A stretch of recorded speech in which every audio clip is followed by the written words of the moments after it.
Ok, salut, bonjour à tous. Je m'appelle Antoine, salut. Donc aujourd'hui, je vais vous parler d'une problématique du traitement du langage naturel, donc en l'occurrence la classification de texte. Donc c'est un des problèmes très importants du genre. Pour m'accompagner dans cette présentation, je serai avec Hugo, qui a travaillé avec moi sur un projet. En fait, on a participé à une campagne d'évaluation qui s'appelle DEFT, qui était dans le cadre d'une conférence qui s'appelle TALN, donc qui a eu lieu cette année à Rennes. Et dans cette compétition, on a participé à deux tâches. Donc la première tâche consistait en fait, c'était pour les deux cas de la classification de tweets en français. Et donc, dans un premier cas, il fallait dire si le tweet parlait ou non de transport. Et dans le second cas, déterminer la polarité générale du tweet, c'est-à-dire positif, négatif, neutre ou un mix des deux.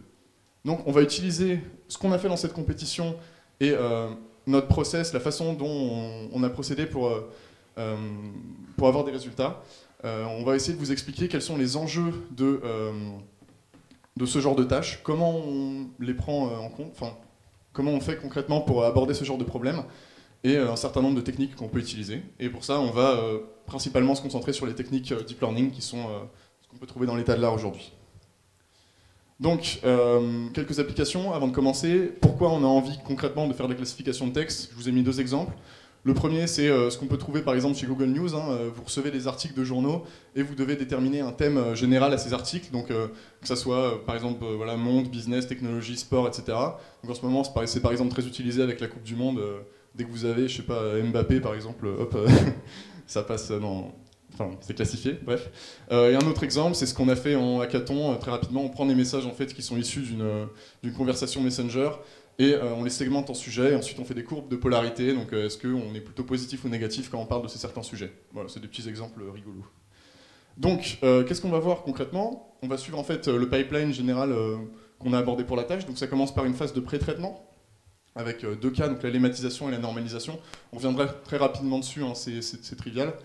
Ensuite, il y a une partie plus intéressante qui consiste à représenter les mots. C'est-à-dire, une fois que nos mots, une fois que nos phrases n'ont plus de bruit, on a envie de les représenter de la meilleure manière possible. Et plus la représentation qu'on aura de ces mots sera robuste et précise, plus on obtiendra de meilleurs résultats ensuite dans la classification.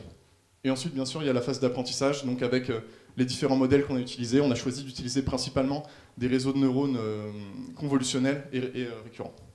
Et quelques combinaisons, enfin, on verra. Hop, donc on va passer très rapidement sur le pré-traitement. Donc il y a une phase de lématisation qui consiste simplement à en fait, prendre chaque mot sous sa forme brute et le passer sous une forme canonique. C'est-à-dire, par exemple, si vous avez un verbe qui est conjugué, vous le passez à l'infinitif. Si vous avez du pluriel, vous passez tout au singulier. Pareil, on se débarrasse des informations de genre, donc, et c'est sensible au contexte. Donc, par exemple, si vous avez est, ça donne le mot avoir. Ensuite, on a une phase de normalisation. C'est un ensemble de traitements qui est assez simple. Là, on passe tout en minuscules. On enlève toutes les informations qui sont inutiles, donc qui pourraient en fait apporter du bruit à nos modèles et donc fausser les prédictions. Donc tout ce qui est URL, email, date, on vire. On a aussi une liste de ce qu'on appelle des stop words, donc là quelques exemples de mots, donc le, de, te, ce. Nous ça ne nous intéresse pas du tout, en fait juste on les vire. En revanche, tout ce qui est négation, on conserve, c'est très important. Si vous avez une négation au début d'un tweet, le sens du tweet peut complètement changer à la fin, surtout pour de l'analyse de sentiments. Et enfin, on fait un petit traitement avec les smileys. Comme on travaille sur des données de Twitter, il y a énormément de smileys, et par exemple tous les smileys heureux, on va les rassembler sous un seul smiley heureux normalisé. Ok, on va commencer à parler de trucs qui sont un petit peu plus costauds. Donc maintenant qu'on a tous nos mots qui sont sans bruit, enfin avec un minimum de bruit, il va falloir les représenter de la meilleure manière possible. Donc qu'est-ce que ça veut dire concrètement les représenter? En fait, on prend notre mot et on a envie de le transformer en un vecteur de réel, donc de n à n dimensions. Donc par exemple, si vous avez le mot Paris, ici, voilà, c'est un exemple de vecteur possible, simplement c'est juste des données, on veut juste transformer nos mots en vecteurs, hein. C'est rien de très compliqué. Par contre, ce qu'on veut, et c'est là que ça se corse un petit peu, c'est que ces mots-là soient sensibles au contexte. C'est-à-dire que si vous avez deux mots qui sont proches contextuellement dans le corpus, eh bien, vous aurez envie que vos mots soient proches également dans l'espace vectoriel qu'on aura engendré par la représentation de ces mots. Aussi, on effectue du coup une réduction de dimensionnalité, parce qu'à la base, nos mots, en fait, on va les représenter sous une dimension D, D étant la dimension du vocabulaire, et on veut les passer à une dimension N, étant la dimension qui nous intéresse pour passer dans nos modèles par la suite. Pour ça, on utilise une technique de représentation qui s'appelle Word2Vec, qui a été développée par Mikolov assez récemment, et on va utiliser une optimisation qui s'appelle FastText. On verra ça dans les détails tout de suite. Mais premièrement, pourquoi en fait on a envie d'avoir des représentations de cette manière, qu'est-ce qu'on peut faire en fait avec ces représentations Word2Vec? Une des premières choses intéressantes, en fait, c'est, bon là je vous ai mis un petit exemple. En fait, imaginez un corpus où, par exemple, dedans vous avez des noms de pays et des noms de villes. En fait, ce que vous pouvez faire avec ça, bon, imaginez quelque chose qui a beaucoup plus de dimensions que là, c'est juste 2 dimensions. On les a projetés par analyse de composantes principales. Et donc, on peut faire un truc assez sympa, c'est que, par exemple, si vous prenez la position du vecteur Paris, que vous ajoutez le vecteur Finlande et que vous enlevez le vecteur France, vous obtiendrez approximativement le vecteur Helsinki. Helsinki, c'est la capitale de la Finlande. Donc, ouais. Donc je vous laisse faire le calcul, voilà, c'est plutôt intéressant. Également, par exemple, si vous prenez la position du mot Paris et que vous ôtez le mot capitale, eh bien vous obtiendrez, si votre Word2Vec est bien formé, la position du vecteur France. Donc c'est ce genre de choses qu'on peut faire qui rendent ensuite l'apprentissage par les modèles beaucoup plus robuste et efficace. Alors, autre petit exemple que je vous propose. Donc là, il y a un exemple qui est issu de notre corpus, notre entraînement. Donc en fait, j'ai pris un mot, le mot LOL, et je me suis dit, tiens, quels sont les mots les plus proches de LOL dans l'espace vectoriel qu'on a créé? Alors pour ça, j'utilise une mesure qui s'appelle la similarité cosinus. Hein, je vous ai mis la formule, mais n'ayez pas peur, hein, c'est tranquille. Et donc, ce qu'on peut voir, c'est assez évident, c'est qu'il y a plein de mots qui ont l'air très drôles, qui sont globalement à côté dans l'espace vectoriel. Donc ça marche bien et on peut faire des choses sympathiques. Ensuite, il y a pas mal de façons de représenter les mots. Nous, on a choisi Word2Vec. Il y a des avantages et des inconvénients à cela. Déjà, c'est très adaptable, c'est-à-dire que vous pourrez rajouter des mots, utiliser des corpus qui sont très très vastes, enlever des mots, tout va bien se passer, il n'y aura pas de soucis, pas trop de... Enfin, par rapport à d'autres modèles, c'est assez calme au niveau de l'adaptabilité. Aussi, c'est très rapide à entraîner. Hein. On parle là, on avait un corpus de, je sais pas, peut-être moins d'1 million de mots, et au final, ça s'entraîne en quelques minutes, hein, c'est très rapide. Et on a aussi une empreinte mémoire qui est assez faible, donc c'est toujours intéressant, on prend. Hein. Par contre, ce que ça ne peut pas faire, et que d'autres modèles peuvent faire, mais du coup on n'a pas choisi ces modèles-là, simplement parce que c'est pas très grave pour notre cas. Par exemple, si vous avez, imaginez le mot bus, donc le transport, et bu, donc le conjugué du verbe boire, ces mots-là s'écrivent pareil, ils n'ont pas le même sens, et bien Word2Vec les considérera comme étant identiques, c'est-à-dire que vous aurez une représentation qui prendra un peu des deux contextes, et bon, c'est pas forcément intéressant. Mais nous, comme on a fait une lématisation, ce cas-là n'arrive pas, et au final, c'est des cas qui arrivent vraiment très peu pour notre problématique, et du coup, c'est pas gênant du tout en fait. Autre chose, aussi l'ordre des mots n'est pas pris en compte, donc si vous avez le mot bus en début de phrase ou en fin de phrase, ça sera pris en compte de la même façon par le Word2Vec. Dans notre cas, pareil, comme on travaille sur des données qui sont assez... sur des tweets qui sont très courts, c'est pas un problème. Alors, je vous ai parlé d'optimisation fast-text, vous aurez peut-être remarqué quelque chose, on n'a pas fait de correction orthographique pendant la phase de pré-traitement, alors que sur Twitter, c'est plutôt nécessaire. Ouais. Du coup, on utilise une technique pour pallier à ça qui s'appelle les n-grammes. En fait, simplement, ce qu'on va faire, c'est... On prend le mot non pas comme étant une entité brute, mais comment le découpant en plein de petits sous-mots et en faisant une liste. Donc par exemple le mot retard, voilà, on le découpe en groupe de 3 mots et le mot final à la fin. Et ça permet par exemple, si vous avez le mot retard qui est orthographié sans le D, ce qui arrive très souvent, eh bien il sera vu à peu près de la même façon que le mot retard avec un D, et ce ne sera pas 2 mots complètement différents, ça sera un peu un mix des deux. Donc c'est ce qu'on veut. Ok, bon, c'est cool, je vous ai parlé du Word2Vec, maintenant on va essayer de voir comment on crée concrètement un Word2Vec. C'est pas très compliqué, enfin ça va. En fait, qu'est-ce que c'est un Word2Vec? C'est simplement un réseau de neurones tel que vous le connaissez, hein, classique, auquel en fait on va donner à faire une tâche fausse, et on va en fait utiliser la dimension cachée, enfin la couche cachée, pour représenter nos mots. Donc qu'est-ce qu'on a concrètement? On va prendre l'exemple d'un réseau à 3 couches. Vous avez une couche d'entrée, donc avec une dimension D. La couche cachée, donc dans ce cas-là, on l'appelle la couche de projection, qui a une dimension n, et n, c'est la dimension dans laquelle on veut représenter nos mots. Et vous avez une couche de sortie avec une dimension x qui n'est pas importante, hein, on s'en fout un petit peu. Et en fait, là où c'est malin, c'est qu'en fonction de la fausse tâche que vous allez lui donner, les sorties des neurones de la couche cachée que vous obtiendrez, eh ben, ça donnera des représentations qui sont très intéressantes pour nos mots, et c'est ça qui va créer en fait le fait que ça soit cohérent dans le contexte. Alors, qu'est-ce qu'on met dans la couche d'entrée? En fait, on commence par représenter nos mots sous une représentation qui s'appelle one-hot. En fait, simplement, vous avez des vecteurs de 0 qui font la taille du vocabulaire. Et vous avez un 1 à l'index du mot dans le vocabulaire. Donc là, il y a un petit exemple assez simple, hein, je pense. Vous avez 5 mots dans votre vocabulaire et voilà, des 1 à l'index de chaque mot. Ensuite, donc, je vous ai parlé d'une fausse tâche. On peut en faire pas mal, plein de sortes. Là, je vais vous donner un exemple qui est assez simple. Dans le cas, c'est une méthode qu'on appelle skipgram. Alors skipgram, pareil, on peut la décliner de plusieurs façons, mais donc ça c'est un skipgram simple. Alors quelle est la fausse tâche? En fait, vous allez entraîner votre réseau de neurones pour faire la tâche suivante. Vous prenez un mot, donc ici on a le mot le par exemple, et vous allez, en couche de sortie, donner une probabilité pour chaque mot que le mot soit proche contextuellement du mot que vous êtes en train d'observer. C'est-à-dire, si vous prenez là ici le mot le, les mots que vous allez attendre en sortie sont bus et est. Il faut que ce soit ces deux mots-là qui aient la plus haute probabilité comme étant proches du contexte. Donc vous définissez pour ça une taille de fenêtre. Donc ici on a une taille de fenêtre 4, donc 2 mots en amont et 2 mots en aval du mot que vous êtes en train d'observer. Et donc par exemple pour cette ligne-là, si on passe le mot souvent en entrée au réseau de neurones, on devra s'attendre à avoir les mots bus, est, en et retard avec la plus haute probabilité. Donc voilà, ça c'est un exemple de fausse tâche. Alors nous on a à peu près utilisé ça. Donc ça c'est l'architecture de notre Word2Vec. En fait, donc on a toujours le mot en entrée, qu'on appelle W. Ensuite on a la couche cachée qui avait une dimension 100, vu qu'on travaille avec, on voulait une dimension 100. Et en sortie, en fait, on va chercher à prédire quel est le mot qui était 2 mots en amont du mot qu'on est en train d'observer, un mot en amont, un mot en aval et 2 mots en aval. Ça va? Ok. Ok, donc on va revenir un petit peu sur la compétition. Qu'est-ce qu'on a, nous, comment on a fait tout ça? En fait, on a récupéré des données qui proviennent du coup de pas mal de sources, vu que, en fait, quand vous travaillez avec des Word2Vec, il faut avoir un maximum de données pour que ça soit efficace.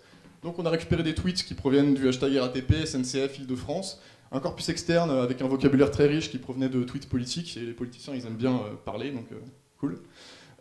Et on avait du coup une fenêtre de contexte de taille 4, comme je vous ai montré avant, et un nombre d'occurrences minimales à 5, c'est-à-dire si vous avez un mot qui est présent moins de 5 fois dans le corpus, il ne sera même pas étudié par le Word2Vec. Et donc on a utilisé la méthode skipgram avec l'optimisation fast text.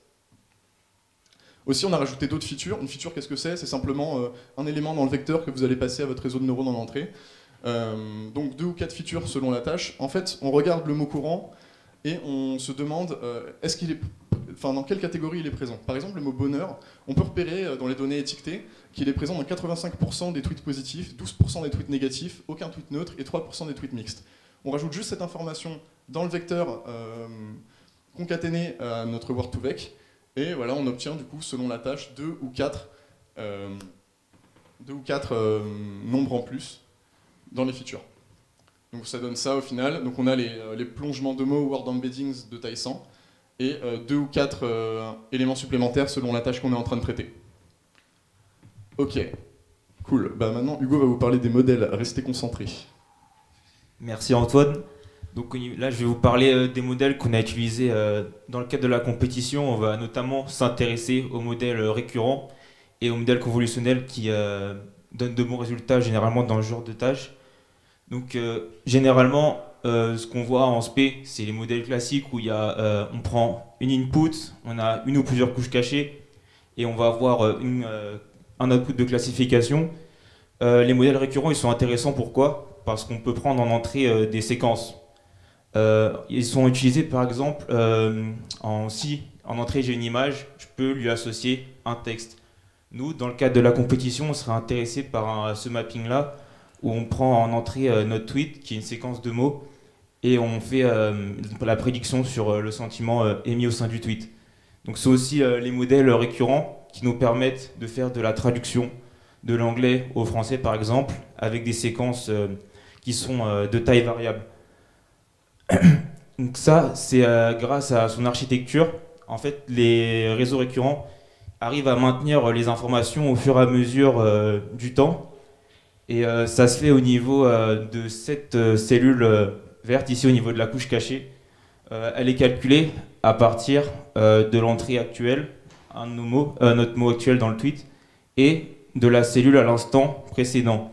Et en fait, au fur et à mesure, dans la forward propagation, on va avoir cette prise en compte, on va prendre en compte tout le contexte pour effectuer cette prédiction finale sur notre tweet. Ok, donc en pratique, les réseaux récurrents, ils marchent pas complètement parce qu'ils souffrent de problèmes de propagation du gradient. Ce qu'on utilise, c'est plutôt les LSTM, GRU et BLSTM. Donc le LSTM, il va permettre d'apprendre des dépendances à plus long terme. Le GRU, c'est une version simplifiée du LSTM, et on a les BLSTM, du coup, où deux LSTM tournent en parallèle dans des sens opposés. Donc, vu qu'on utilise les LSTM, je vais essayer d'expliquer la différence entre les deux. Là où pour les réseaux récurrents simples, on a une relation de récurrence assez simple. On a XT, c'était le mot, et HT-1, c'était la cellule au time step d'avant. En fait, pour le LSTM, ces deux entrées, elles vont nous permettre de calculer 4 gates. Ces 4 gates sont assez importants. En fait, ils nous permettent de moduler ce qui rentre en entrée, ce qui est lu en input par la cellule. Donc ça, c'est dans le cadre pour l'input gate. On a aussi le forget gate qui nous permet de dire à la cellule, OK, oublie cette information. On a l'output gate qui nous permet de dire à la cellule, OK, révèle cette information, je veux que tu la laisses passer dans la forward propagation. Et on a aussi le gate G qui nous permet de dire, je veux écrire ça au sein de la cellule. Et on utilise 3 de ces gates-là. En fait, on a comme deux hidden states pour le LSTM. Et on va servir de 3 de ces gates, ces portes, pour calculer ce vecteur interne CT.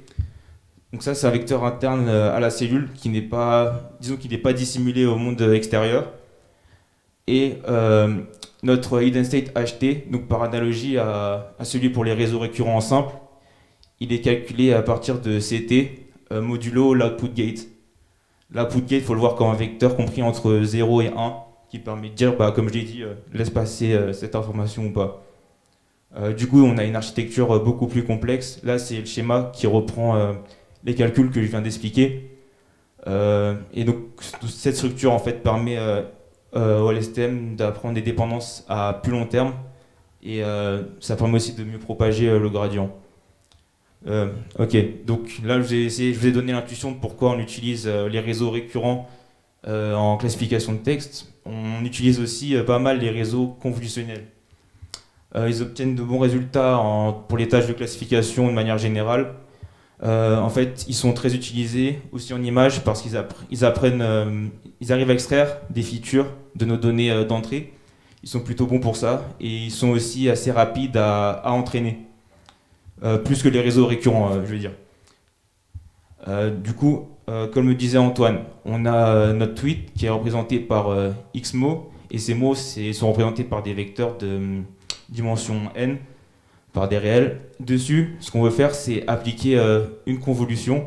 Donc généralement, en pratique, avec Keras, on choisit la taille de notre fenêtre, et on applique la convolution sur notre entrée, notre matrice, et ça va nous donner une feature maps. Ça, on peut le répéter ce processus plusieurs fois. Du coup, on va extraire plusieurs feature maps. Ce sera plusieurs qui vont correspondre à des caractéristiques sur nos données d'entrée. En image, par exemple, imaginez que vous passez une convolution. Il y a peut-être une feature map qui va extraire les traits horizontaux, une qui va extraire les traits verticaux, etc. Donc c'est là où on parle d'extraction de features pour les réseaux convolutionnels. Et ensuite, généralement, à ça, on concatène une layer de max pooling. On va prendre en fait le maximum de chacun des vecteurs ici. On va les concaténer pour en avoir un. Et ça, on peut facilement le passer à des couches denses en fait. Du coup, voilà le topo. On revient à la compétition. Donc ça, c'est notre LSTM. Donc ça, c'est un des modèles qu'on a submit. En gros, voilà, on a l'architecture du modèle récurrent avec 64 neurones de sortie. On a concaténé à ça 32 neurones de couches denses. Une couche dense de 32 neurones, pardon. En fait, généralement, entre les couches denses, on garde comme fonction d'activation relu, sauf pour la couche de sortie. Là, on veut garder sauf max pour avoir une probabilité sur nos sorties. En fonction de coût, on a, en fonction de la tâche, soit binary, soit categorical cross entropy. Donc categorical dans le cas où on veut classer en fonction du sentiment. L'optimizer, donc c'est RMS propre. Donc c'est le meilleur, c'est le conseil, celui qui a été conseillé pour les réseaux récurrents et on entraîne sur 10 époques. Globalement, les architectures se ressemblent pas mal pour le GRU, le LSTM et le BLSTM. Le BLSTM, on a rajouté du dropout pour éviter le surapprentissage. Donc le dropout, c'est quoi? C'est qu'en gros, là, dans ce cas-là, je vais désactiver 50% de mes neurones au moment de la backpropagation. Ok, donc là, on a notre réseau convolutionnel à une couche de convolution. On a ici un réseau à deux convolutions, deux couches de convolution. Ok, donc là, en fait, au début d'une compétition, généralement, on essaye d'établir une baseline avec des choses assez simples, entre guillemets. Et ensuite, là, on peut s'intéresser à essayer des choses plus exotiques. Donc en gros, c'est là où on a regardé un papier qui était simple à implémenter. Au moment de la convolution, on se rappelle, on choisit notre taille de fenêtre, notre kernel size. Au lieu d'en avoir une, cette fois on va avoir une liste de 3 kernel size, 2, 4 et 5. Donc on applique toujours la convolution qui nous permet d'avoir nos feature maps. Et on applique aussi un global max pooling qui va nous donner un petit carré extrait de chacun de ces vecteurs. Et en fait, à la fin, on va les concaténer pour avoir un seul un seul feature vector qu'on va donner à nos couches denses pour la classification. Ok, on avait parlé aussi des combinaisons, je crois, en introduction.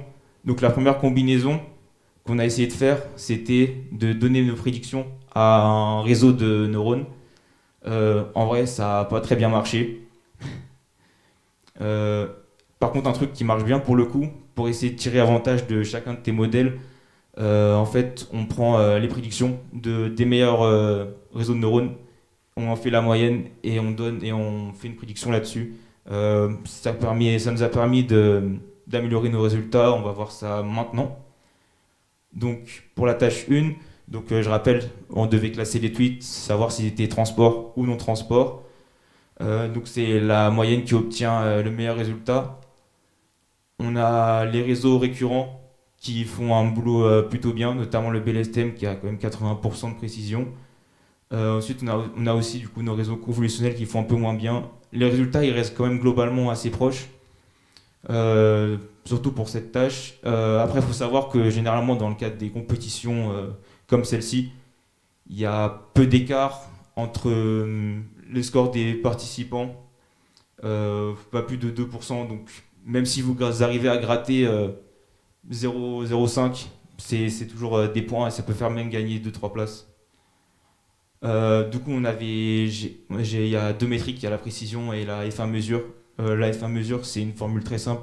On va juste attribuer un poids sur tout ce qui est faux positif, faux négatif. Je me rappelle plus de la formule exactement. Du coup, en fait, on a essayé de voir pourquoi on n'a pas su dépasser ce score de 80%.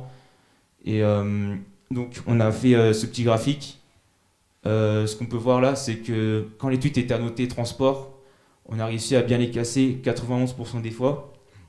Mais dans le cas où ils étaient annotés comme non transport, on s'est trompé dans 31% des cas. Donc ce qu'on peut dire de ça, c'est qu'en fait, on a retrouvé des mots-clés comme métro, train, SNCF, RER qui ont une forte connotation transport. On les a retrouvés dans les tweets non transport. En fait, c'est probablement que notre réseau de neurones leur a attribué un poids assez fort et du coup, ça a fait pencher la balance au moment de la classification pour les annoter en tant que tweet transport. Donc c'est probablement une des raisons, la présence de ces mots-là. Je vais laisser Antoine présenter les résultats pour la tâche 2. Ouais, donc cool. La tâche 2, pour rappel, c'était donc l'analyse de polarité dans les tweets. Donc là, on remarque également que bon, c'est la moyenne qui a fait le meilleur résultat. Il y a un petit peu plus d'écart que pour la tâche 1 au niveau des différents modèles qu'on a pu submit. Et il y avait aussi également un peu plus d'écart dans la compétition, hein, c'est-à-dire qu'on avait des gens même qui les plus bas scores étaient autour de 30%, enfin c'est assez bas, mais donc le plus élevé était aux alentours de 80, 82, il me semble. Voilà, mais bon, sinon c'est pas très intéressant. Par contre, ça c'est plus intéressant. Donc pareil, on a plot les résultats de nos différents modèles. On peut remarquer déjà certaines choses assez rapidement, c'est que en fait, il y a certains modèles qui se débrouillent beaucoup mieux pour repérer certains types de tweets, et ça c'est venu assez naturellement, et on s'est posé la question hein, de pourquoi, on verra après si on peut y répondre. Donc par exemple, on peut voir ici que le modèle BLSTM, il est beaucoup plus performant pour déterminer les tweets neutres. Le modèle CNN, il est plus performant pour les tweets négatifs, le modèle LSTM pour les tweets positifs, et GRU, il est plutôt homogène par rapport à nos autres modèles. Donc ça, c'est une première chose qu'on peut remarquer avec ces résultats. Une autre chose, je ne sais pas si vous avez un peu l'œil, donc si vous regardez les tweets mix positifs-négatifs, là on remarque un score exceptionnel de 5% de réussite. Ici on est à 9%, c'est pas mal non plus. Donc ça veut dire hein, concrètement que si on avait fait un random, on aurait eu des meilleurs résultats sur ces tweets-là, donc on est très fiers de ce résultat. Donc, non, plus sérieusement, ce qu'on peut remarquer en fait ici, c'est que comme on s'est trompé sur ces classifications mix positif-négatif, on remarque quand même que on détecte qu'il y a un sentiment, c'est-à-dire dans la plupart des cas, on va trouver que c'est soit positif, soit négatif. On va juste pas arriver à faire la distinction pour dire si c'est du coup mixte ou juste positif ou négatif. Alors ça s'explique de plusieurs manières. La première chose déjà, c'est qu'il y avait très peu de données qui étaient annotées comme étant mix positif-négatif. Donc forcément, c'est très difficile de compenser ensuite pour dire bah oui, t'en as un petit peu, mais ça arrive quand même, parce que le réseau a plus tendance à, dans ce cas, favoriser les données qui sont plus représentées. Donc là, en l'occurrence, c'était positif et négatif. Donc là, on a les modèles, c'est bien. Ouais, donc l'autre explication, c'est que en fait, quand vous travaillez sur ces compétitions-là, c'est un problème qui est récurrent, c'est que vous avez des données qui sont à la base annotées par des humains. Donc c'est ça le problème. Parce que là, on parle quand même d'une base de données à 80 000 tweets, donc c'est pas un seul mec, en général, qui va se taper l'annotation des 80 000 tweets. Donc s'ils sont plusieurs, en fonction de l'heure de la journée ou de s'il s'est mal réveillé le matin, eh ben, il y a certains tweets il va pas toujours les considérer de la même façon. Donc la limite en fait entre un tweet, par exemple un tweet positif et un tweet neutre, ou un tweet négatif et mix positif-négatif, bah, elle est floue, elle n'est pas clairement définie, et du coup forcément il y a des erreurs d'annotation, mais on doit faire avec. Donc là je vous ai mis un petit exemple, hein. Ce tweet là, il y a intérêt que le bus soit à l'heure parce qu'en retard le premier jour c'est moyen, il est étiqueté comme étant mix positif-négatif, nous on a dit qu'il était négatif. Donc en soi, pour la compétition, c'est un échec, mais au final, si on devait utiliser ces modèles pour faire d'autres choses, bah, le résultat serait quand même cohérent. Donc voilà, c'est à prendre en compte. Ok, ensuite, du coup, on a essayé d'aller plus loin. On s'est dit, bah, d'accord, par exemple, notre réseau LSTM, il fait des choses sympathiques, mais on aimerait bien savoir à l'intérieur ce qui se passe. Donc c'est pas trivial de faire ça, mais on a essayé d'étudier, du coup, quel neurone est responsable de tel ou tel choix dans les pour faire des prédictions. Et je vais laisser Hugo vous en parler avec plus de détails. Ok. Donc, oui, comme l'a dit Antoine, on a essayé de regarder ce qui se passe au niveau de l'activation des neurones au niveau de la couche LSTM. Donc, ouais, allons voir ça. Donc là, en fait, on a réalisé une sorte de heatmap où on peut voir les neurones les plus rouges, en fait, sont les plus activés. En ordonnée, ici, on a pris 30 tweets d'exemple. On a notre LSTM qui faisait 64, qui avait une taille de 64 cellules. Et en gros, ce qu'on peut voir, c'est que pour les tweets positifs, on a le neurone 28 qui est très activé, en gros, qui réagit beaucoup. On peut faire ce travail-là pour tous les types de tweets et voir un peu quels neurones sont activés au niveau de la couche LSTM. Donc pour les tweets négatifs, on a le neurone numéro 1 qui réagit beaucoup aux tweets négatifs du coup pour la couche LSTM. On a un peu moins le neurone 48 et du coup celui qui est en bleu, bah, c'est celui qui n'a pas du tout d'impact dans la décision au niveau de la couche LSTM. Du coup on fait la même chose aussi pour les tweets neutres. Et donc on se souvient, les tweets mixés positifs négatifs qui faisaient du n'importe quoi, et ben en fait le LSTM, la couche LSTM, elle n'a pas réussi à extraire un neurone décisionnel à proprement parler, mais c'est le neurone 28 et numéro 1, ceux qui permettaient, ceux qui réagissaient aux tweets positifs et négatifs qui sont activés. Et du coup, c'est déjà au niveau de la couche LSTM que l'apprentissage a pu se casser probablement. Donc étudier l'activation comme ça nous a permis d'un peu voir ce qui se passait en interne pour notre modèle. On l'a aussi fait pour la couche d'activation. Donc là, pour les tweets positifs, négatifs, neutres, ça se passe plutôt bien. Pour les tweets mix, on a du coup au niveau de la dernière couche, 3 neurones sur 4 qui réagissent. Et dur de faire une bonne classification dans ce cas-là. Donc voilà, donc, ce qu'on peut dire de ça, c'est qu'il y a certains neurones qui ont plus d'influence que d'autres dans le processus de décision, mais que globalement, il y a beaucoup de neurones qui étaient quand même impliqués. Du coup, ce qu'on voulait faire, en fait, c'est que on a vu comment les neurones en fait sont impliqués en fonction probablement du contexte. On voulait regarder ce que les neurones avaient appris.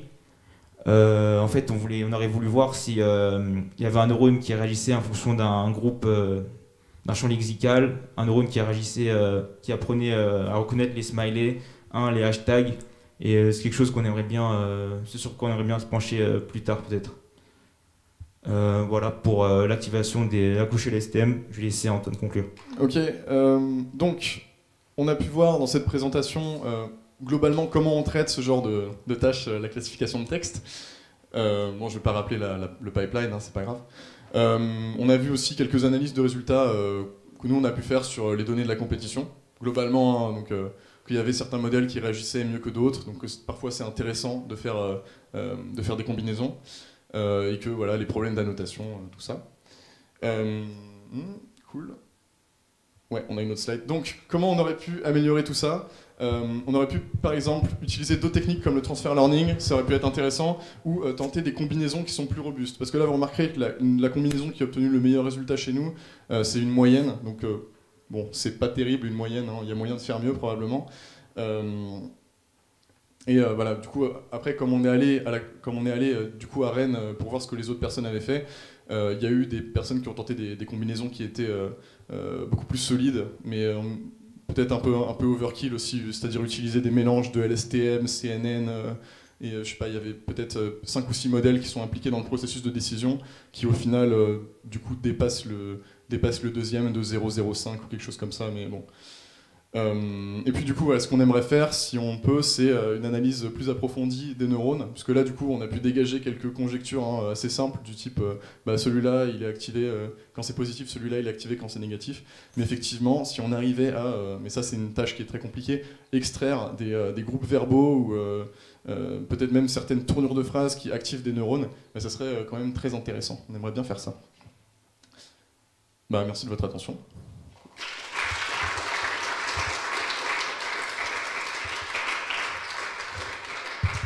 Est-ce que vous avez des questions ? Ouais. Tu peux faire passer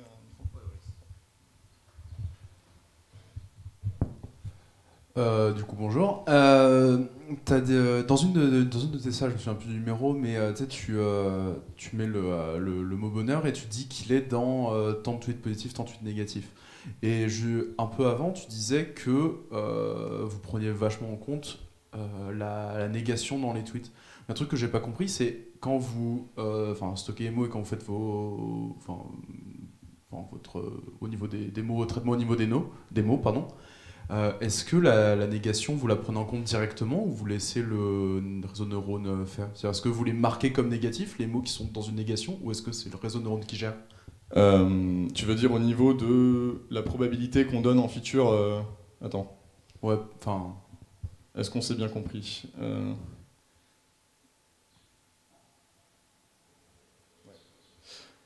Tu veux dire dans cette partie-là ou... En gros, pour être plus clair, ouais. Est-ce que dans votre vocabulaire, vous avez un mot bonheur et un mot bonheur bar ? Ok, je pense que je vais essayer de répondre à ta question. En fait, déjà de base, les plongements de mots, donc les word embeddings, ils font ça très bien, attribuer du coup la négation ou pas. Ensuite, on l'a rajouté, mais sans traitement particulier. Par exemple, le mot pas, je ne connais pas les stats effectives, mais imaginons qu'il soit présent dans 30% des tweets positifs et 60% des tweets négatifs, on va quand même donner cette information en plus. Est-ce que c'est ça ta question ? Ouais, moi t'as bien répondu. Okay, merci. Cool. Moi, j'aurais une question à propos de la matrice que tu montrais, de quel neurone s'active ou non. Est-ce que tu peux remettre la slide, s'il te plaît?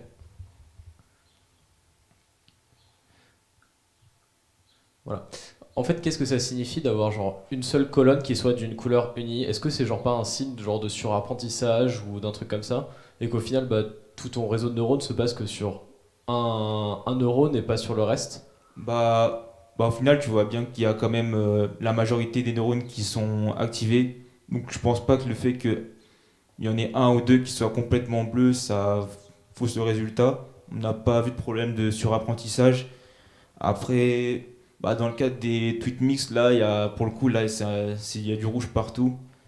Après, je pense pas que ce soit synonyme de surapprentissage. Ok. Et un résultat idéal, ce serait que tous les neurones soient à peu près genre rouge, orange, c'est ça? Attends, un résultat égal? C'est-à-dire- Ouais, idéal? de manière idéale, ce serait que tous les neurones soient Non, pas du impliqués tout. dans la décision, non? Pas du tout. En fait, hmm, enfin, pas forcément. C'est-à-dire que là, comme tu vois, par exemple, si tu as une ligne qui est plutôt jaune, ce qu'on peut conjecturer, c'est que euh, ou les lignes qui sont plutôt inégales, c'est qu'elles détectent des caractéristiques, mais qui sont pas présents uniquement dans les tweets positifs.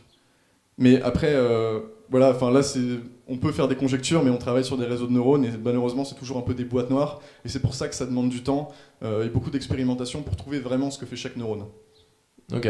Et du coup, comment est-ce que vous avez contré le phénomène de surapprentissage? Comment est-ce que vous le détectez et comment est-ce que vous avez fait pour le prévenir?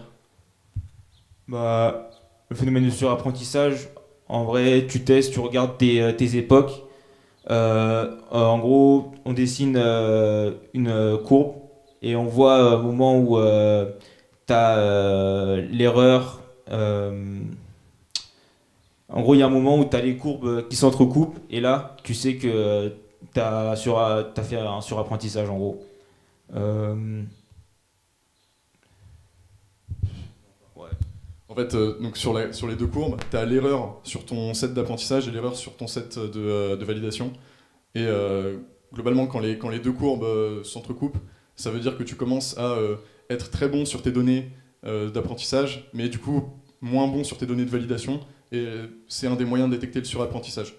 Voilà, donc on a eu affaire à ce problème. Mais par exemple, voilà, en rajoutant du dropout, ça a permis de limiter sur certains modèles ce phénomène. Voilà.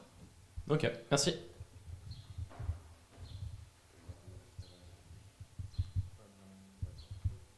Est-ce que tu peux aller slide 36?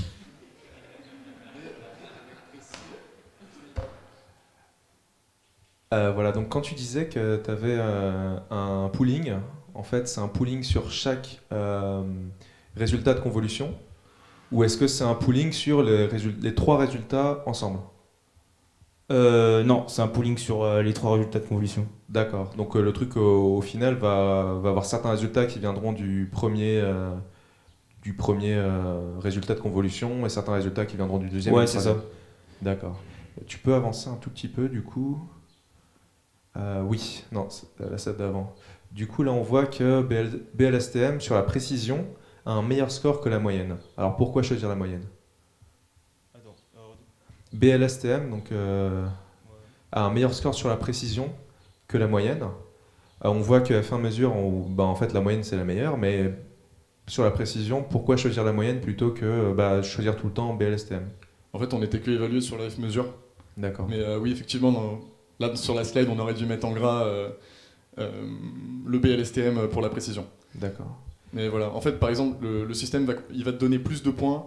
Imagine, tu te trompes, tu dis qu'un tweet positif, il est neutre, tu vas perdre moins de points que si un tweet positif, tu dis qu'il est négatif. En gros, c'est ça. Donc là, dans ce cas-là, la moyenne marche mieux. Et du coup, slide 44. Oui. Du coup, est-ce que vous avez essayé de faire des heuristiques? Parce que là, on voit qu'effectivement, le BLSTM, en fait, s'il dit qu'un tweet est neutre, tu as une très bonne chance qu'il soit neutre. Du coup, pourquoi choisir la moyenne plutôt que laisser BLSTM faire ce qu'il fait de mieux? Et pareil, par exemple, pour le LSTM ou mix post-neg, en fait, on peut deviner plus ou moins que s'il a des activations dans les deux cas, ça va être positif ou négatif. Effectivement, on En fait, quand on a fait des combinaisons, les seules combinaisons qu'on a essayées, c'était donc la moyenne, les réseaux de neurones, et on a fait un peu de boosting aussi, mais c'était pas très concluant. Et en fait, ces graphes-là, malheureusement, dans le temps de la compétition, on les a fait après les résultats D'accord. finaux. Mais oui, en fait, on aurait du coup sûrement essayé de faire des combinaisons à base de régression, par exemple. Voilà, ça aurait été plus malin, ou justement ouais, des heuristiques, ça a l'air sympa aussi. Ouais. Et du coup, est-ce que tu peux aller au flame graph, donc avec toutes les activations? Oui, du coup, ici, sur l'axe des Y, c'est des différents tweets. Ouais, c'est ça. Et qu'est-ce que tu appelles une activation pour un neurone? Comment est-ce que tu définis? Est-ce qu'il est plus ou moins activé? La couleur, tout simplement. Après, Ouais, mais je veux dire, comment est-ce que tu calcules la couleur? Comment est-ce que tu dis ce neurone a été activé pour ce tweet-là? Comment est-ce que tu vois qu'il a été activé? C'est quelle mesure? en gros, avec Matplotlib, je passe une option qui me permet de dire je veux que c'est lui qui détermine lui-même la carte en fait. C'est pas moi qui passe les seuils. D'accord, mais je voulais juste savoir comment est-ce que, par exemple, si on a un tweet, qu'on le feed forward au réseau de neurones, comment est-ce qu'on va détecter quels sont les... C'est la valeur de sortie du neurone? D'accord. Ok, merci. Et du coup, est-ce que tu peux revenir slide 44? C'est un peu en continuation du coup de la remarque d'Alexandre. C'est, si j'ai bien compris, votre réseau de neurones, il essaye, en output, il a les fameux 4 neurones qui vont décider positif, négatif, mix, post-neg et neutre. Est-ce que vous avez aussi pensé à, par exemple, faire juste des réseaux de neurones spécialisés et séparés? Genre un qui essaierait juste de faire positif, un qui essaierait juste de faire neutre, par exemple avec le BLSTM pour les neutres, et ensuite juste de dire, bah, si celui qui a dit positif, il était sûr à 90%, et celui qui a dit négatif, il était sûr à 90% aussi, dans ce cas-là, on dit c'est un mix neg, sans forcément faire un réseau de neurones pour le reconnaître, ou faire ce genre d'heuristique, ou est-ce que d'ailleurs dans la compétition c'était pas autorisé, ou je ne sais pas. En vrai, j'avoue que votre remarque, toi et celle d'Alex, elle est pertinente. On n'a pas essayé de faire ça, hein. Mais clairement, je pense que juste avoir peut-être essayé de voir si un réseau de neurones peut apprendre un qui est bon pour, par exemple, le CNN, le PLSTM pour les tweets neutres, essayer d'exploiter ça, en vrai, on aurait dû le faire. Ouais, je sais pas si t'as un truc. Ouais, bah, du coup, clairement, enfin, c'est clairement pertinent. Après, le truc, c'est que si tu essayes de le faire à la main, en fait, tu peux utiliser des techniques informatiques qui le feront mieux que toi. Donc, c'est intéressant à voir, à plotter, mais après, du coup, si tu laisses faire une régression, par exemple, ça va mieux s'en sortir que toi, probablement. Mais oui, on aurait dû les combiner d'une meilleure manière. Ok, merci. Bon, bah merci beaucoup. Merci beaucoup.